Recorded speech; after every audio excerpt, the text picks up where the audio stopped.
ओम नमः शिवाय। जय श्री कृष्णा, जय माता दी। मित्रों, खुशखबरी खुशखबरी खुशखबरी। जी हाँ मित्रों, हिंदू सनातन धर्म का नया साल शुरू होने जा रहा है और आप सभी को पता ही होगा कि चैत्र के महीने में जब नया साल शुरू होता है ना हिंदू सनातन का, उसी समय नवरात्रा होती है। और आप सभी को पता ही होगा कि दोस्तों हिंदू धर्म में नवरात्रा के 9 ही दिनों का सबसे बड़ा और विशेष महत्व भी होता है। मित्रों, अगर आप भी अपनी किस्मत को चमकाना चाहते हैं, अपने बुरे दिनों को आप समाप्त करना चाहते हैं और आप अपने भाग्य उदय करवाना चाहते हैं, तो नवरात्रि के दिनों में कुछ ऐसे विशेष उपाय है जिनको करके आप अपने जीवन में बहुत कुछ परिवर्तन कर सकते हैं। मित्रों, कुछ लोग बोलते हैं कि यार इनसे कुछ नहीं होता है, लेकिन मैं एक चीज आपको बताना चाहूंगा, केवल मात्र आप उसका जवाब दे दीजिए कि आपने अपने रिश्तेदारों में, अपने गांव में, शहर में, गली में, मोहल्ले में कुछ ऐसे व्यक्ति को देखा होगा जो कि आज के 2-3 साल पहले एकदम से गरीब होते थे और मित्रों टिफिन लेकर दूसरे के यहाँ पर काम करने जाते थे, लेकिन आज उनकी हालत यह है कि धंधा एकदम से सही से सेटल हो चुका है, घर में नौकर चाकर काम कर रहे हैं, मकान खरीद लिया है, गाड़ी खरीद ली है, बच्चे अच्छे स्कूल में पढ़ाई कर रहे हैं, माता पिता की सेवा भी कर रहे हैं। मित्रों, मतलब इतना सब कुछ बदल गया, वो भी 2 से 3 सालों में। लोग सोचते हैं यार आखिर ये करते क्या है। मित्रों, एक चीज मैं आपको बताना चाहूंगा कि हिंदू धर्म में कुछ विशेष पर्व होते हैं, जैसे कि सूर्य ग्रहण, चंद्र ग्रहण, पुष्य नक्षत्र, नवरात्रि या कोई त्योहार वगैरह होते हैं। उसमें कुछ ऐसे विशेष उपाय होते हैं ना जिनको करके आप भी अपनी किस्मत को पूरी तरीके से चमका सकते हैं। तो आज के वीडियो में अपन यही जानने वाले हैं कि आखिर नवरात्रि के दिनों में आप ऐसे क्या कुछ उपाय करें जिससे आपको माता रानी की कृपा मिले, आपका माता रानी की कृपा से भाग्य उदय हो। तो पूरी जानकारी अपन जानने वाले हैं।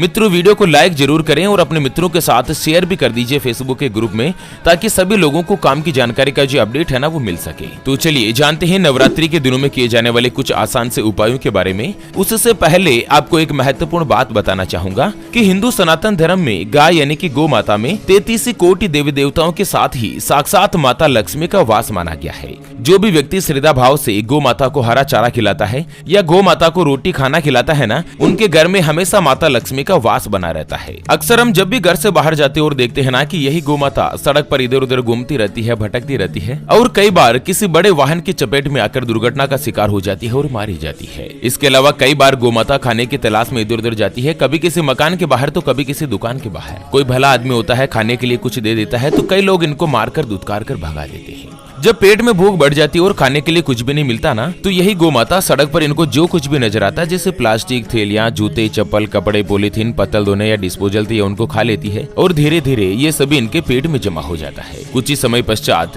गौ माता का पेट खराब होता है और बड़ी ही बेरहमी के साथ तड़प तड़प कर मारी जाती है। मित्रों, जब भी मैं ये दृश्य देखता हूँ ना, मेरा मन बहुत ही ज्यादा दुखी होने लगता है, मैं रोने लगता हूँ। मैं ये चाहता हूँ कि मेरे सामने जो भी गौ माता रहे वो कभी भूखी नहीं रहे, उनको हमेशा भरपेट भोजन, पौष्टिक आहार या हरा चारा मिलता रहे, और इसके लिए मुझे आपके सहयोग की आवश्यकता है। मित्रों, अभी जो आप स्क्रीन पर QR देख पा रहे हैं ना, श्री हरि ज्योतिष के नाम से, इस पर आप अपनी श्रद्धा अनुसार गौ माता के हरे चारे के लिए 11, 21, 51, 101 या 501 रुपए, जो भी आप दोस्तों गौ माता के लिए सहयोग करना चाहो आप इस QR कोड के ऊपर कर सकते हैं। आपका दिया हुआ दान किसी भी गौ माता को 1 दिन, 2 दिन, 5 दिन का भरपेट भोजन दिला सकता है, और बदले में जो आपको माता लक्ष्मी और माता दुर्गा का आशीर्वाद मिलेगा ना, उसकी आप कल्पना तक नहीं कर सकते। तो चलिए जानते हैं मित्रों कि नवरात्रि के दिनों में क्या क्या आपको दान करना चाहिए, क्या ऐसे काम करने चाहिए, क्या ऐसे उपाय करने चाहिए जिससे आपका जीवन धन्य हो जाए, आपकी सारी परेशानियां समाप्त हो जाए। तो सबसे पहला उपाय है लौंग का उपाय। जी हाँ मित्रों, नवरात्रि के दिनों में देवी माँ दुर्गा को लौंग सबसे ज्यादा और खूब प्रिय होता है।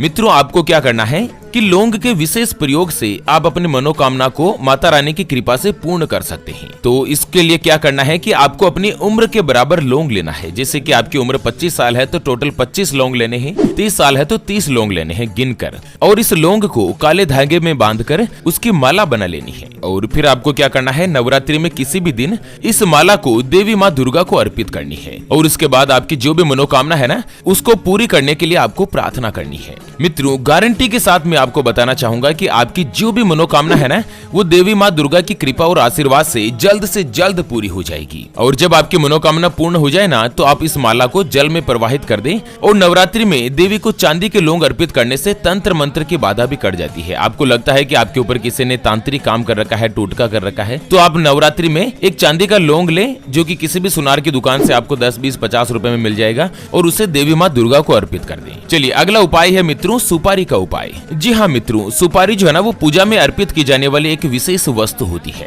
और इसके विशेष प्रयोग से विवाह का वरदान पाया जा सकता है। जी हाँ मित्रों, आपको एक संपूर्ण सुपारी लेनी है, मतलब सुपारी कोई भी कटी फटी टूटी हुई नहीं होनी चाहिए, एक पूर्ण सुपारी लेनी है और उसके चारों तरफ आपको सिंदूर लगा देनी है। इसके बाद उस सिंदूर लगी सुपारी को पीले कपड़े में रखकर देवी को अर्पित कर दें और आपकी शीघ्र विवाह होने की प्रार्थना करें। कपड़ा पीला ही होना चाहिए, येलो कलर का, और नवरात्रि के दिनों में ये सुपारी देवी माँ के पास ही रहने दें और उसके बाद आप कपड़े के साथ ही सुपारी को अपने शयन कक्ष में रख दें जहाँ पर आप सोते हैं। तो मित्रों, अगर आप ये उपाय करोगे ना तो जल्द से जल्द आपका विवाह का योग बनेगा और माता की कृपा से आपको दोस्तों इसी साल आपको कहीं भी किसी के साथ आप रिलेशनशिप में आ सकते हैं। चलिए जानते हैं अगले उपाय के बारे में। उससे पहले आपको एक महत्वपूर्ण बात बताना चाहूंगा कि जिंदगी में आप कई ऐसे लोगों से मिले होंगे जो कि बहुत ही ज्यादा मेहनत करते हैं, तो वहीं कुछ लोग आपको ऐसे भी मिले होंगे जो बहुत कम मेहनत करने के बावजूद भी बहुत ही आगे तक पहुंच जाते हैं।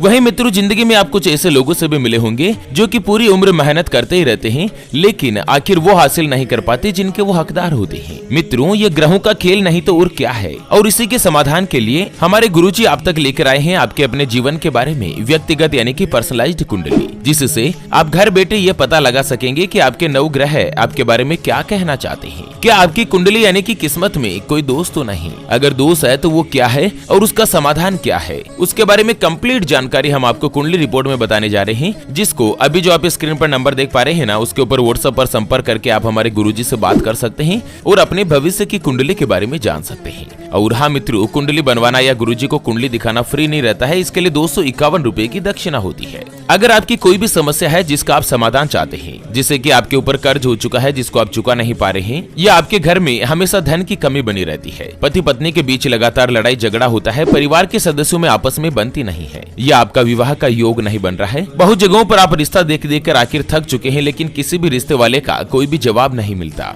या आपको संतान का सुख नहीं मिल रहा है, व्यापार में लगातार नुकसान या घाटा जा रहा है, अगर कुछ भी समस्या है तो मित्रों आप इसी नंबर पर गुरुजी से संपर्क करके अपनी कुंडली के बारे में जान सकते हैं और अपनी भविष्य की कुंडली बनवाकर सभी समस्याओं का समाधान पा सकते हैं। चलिए अगला उपाय जानते हैं मित्रों, नवरात्रि के दौरान किया जाने वाला, तो वो आता है हल्दी का उपाय। जी हाँ मित्रों, आपको क्या करना है, नवरात्रि में देवी माता को 2 गांठ हल्दी अर्पित करनी है और इसके बाद देवी के सामने श्री सूक्तम का पाठ करना और देवी से धन की समस्या को दूर करने की प्रार्थना करनी है। नवरात्रि के बाद इन दोनों ही हल्दी के गांठों को लाल वस्त्र में लपेटकर आप अपने धन के स्थान पर रख दें और हर नवरात्रि में पुरानी हल्दी को आप जल में प्रवाहित कर दें और नई गांठ रखते रहें। चलिए अगला उपाय अपन जानते हैं मित्रों, नारियल का उपाय। जी हाँ, नारियल का फल हर एक पूजा और उपासना में संपन्नता और समृद्धि के लिए प्रयोग किया जाता है और देवी माँ दुर्गा की पूजा बिना नारियल के कभी पूरी नहीं हो सकती। दोस्तों, आपको नवरात्रि में नारियल के प्रयोग से अपनी खराब गृह दशाओं से छुटकारा पा सकते हैं। नवरात्रि में किसी भी रात्रि को एक पानी वाला नारियल लेना है और इसको अपनी गोद में रखकर देवी के समक्ष बैठना है और इसके बाद एक विशेष मंत्र का ज्यादा से ज्यादा बार जाप करना है। मंत्र में आपको बता रहा हूँ, शांति कर्मणि सर्वत्र यथा दुह स्व प्रदर्शने ग्रह पीड़ासु चोग्रासु महात्मन्यम श्रेणु या ममात्रिता। जी हाँ मित्रों, इस मंत्र का अगर आप माता रानी के समक्ष जाप करोगे ना तो आपकी समस्त मनोकामना जल्द से जल्द पूरी होगी। चलिए अब जानते हैं कि नवरात्रि में कुछ चीजें ऐसी है जिनको आप हमेशा घर लेकर आएं अगर आपके घर में सुख शांति और समृद्धि आपको चाहिए तो। मित्रों, सबसे पहले चीज आती है 16 श्रृंगार की सामग्री। जी हाँ, नवरात्रि में माता लक्ष्मी, सरस्वती और देवी दुर्गा तीनों की पूजा होती है। पहले दिन देवी की पूजा में 16 श्रृंगार अर्पित किए जाते हैं और इस दिन श्रृंगार का सभी सामान खरीदने से सौभाग्य में बढ़ोतरी होती है। माँ दुर्गा के आशीर्वाद से महिलाओं को अखंड सौभाग्यवती का वरदान भी मिलता है। तो नवरात्रि के दिन में मित्रों श्रृंगार का सामान जरूर खरीदें। अगली वस्तु आती है शंख पुष्पी जड़। जी हाँ मित्रों, माँ दुर्गा के 9 दिन बहुत ही ज्यादा प्रिय होते हैं। पहले दिन शुभ मुहूर्त में शंख पुष्पी पौधे की जड़ घर ले आएं और इसे चांदी के डिब्बे में रखकर तिजोरी या धन स्थान पर रख दें। इससे कभी भी पैसों की कमी नहीं आएगी। तीसरी वस्तु आती है मोर पंख। जी हाँ मित्रों, शारदीय नवरात्रि में मोर पंख घर लाना बहुत ही शुभ माना जाता है। इससे घर का वास्तु दोष भी दुरुस्त होता है और इसकी विधिवत पूजा करने से या मोर पंख को अपने स्टडी रूम में रखने से बच्चों का मन विचलित नहीं होता और पढ़ाई के प्रति उनका ध्यान नहीं भटकता, हमेशा पढ़ाई में उनकी रुचि बनी रहती है। अगली चीज है तुलसी का पौधा। मित्रों, हिंदू सनातनी धर्म में तुलसी को बहुत ही पूजनीय माना गया है और इस बार नवरात्रि बुधवार के दिन से शुरू हो रही है। ऐसे में इस दिन घर में शुभ मुहूर्त में तुलसी का पौधा घर ले आएं और इसे गुरुवार के दिन गमले में रोपें। और विधिवत पूजा अर्चना करें। शास्त्रों के अनुसार दोस्तों नवरात्रि के दौरान घर में तुलसी का पौधा लाने से आपके जीवन में हमेशा सुख समृद्धि बनी रहती है, माता लक्ष्मी का वास रहता है। और अगली वस्तु है सफेद वस्तु। जी हाँ मित्रों, नवरात्रि के दिनों में कोई भी सफेद वस्तु घर जरूर लाएं, जैसे कि सफेद कपड़े, चांदी, शक्कर, चावल, ऐसे कुछ भी आप वस्तु घर ला सकते हैं और इसको अपनी श्रद्धा अनुसार किसी भी गरीब व्यक्ति को दान दे दीजिए। अगर आप नवरात्रि के 9 दिनों में ऐसा करते हैं ना, तो देवी माँ दुर्गा की आपके ऊपर विशेष रूप से कृपा होती है और आपके जीवन में कभी भी गरीबी का वास नहीं रहता। तो चलिए इसी के साथ फिलहाल के लिए इस वीडियो को यहीं पर देती है विराम। फिर से होंगे हाजिर एक और नई और काम की जानकारी के साथ। तब तक के लिए ओम नमः शिवाय। जय श्री कृष्णा, जय श्री राधे मित्रों।